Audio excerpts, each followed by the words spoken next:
سعودی عرب سے افسوسناک خبر شامل کریں گے، جہاں پر پاکستانی 6 مزدور ٹریفک حادثے میں جاں بحق ہو گئے۔ دل خراش حادثہ پاکستانی ورکرز کی گاڑی بڑے ٹرالر سے ٹکرانے کے باعث پیش آیا۔ حادثے میں 2 افراد معمولی زخمی بھی ہوئے۔ جاں بحق ہونے والوں کا تعلق خیبر پختونخوا سے ہے۔ پاکستانی سفارت خانے نے میتوں کو پاکستان بھجوانے کے لیے سفری دستاویزات فراہم کر دی ہیں۔ پاکستانی ورکرز کی نماز جنازہ ادا کرنے کے بعد میتوں کو وطن روانہ کر دیا گیا۔ یہ حادثہ 2 روز قبل پیش آیا تھا۔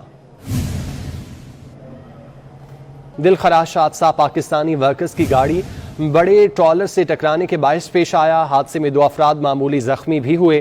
جاں بحق ہونے والوں کا تعلق خیبر پختونخوا سے ہے۔ پاکستانی سفارت خانے نے میتوں کو پاکستان بھجوانے کے لیے سفری دستاویزات فراہم کر دی ہیں۔ پاکستانی ورکرز کی نماز جنازہ ادا کرنے کے بعد میتوں کو وطن روانہ کر دیا گیا۔ یہ حادثہ 2 روز قبل پیش آیا تھا۔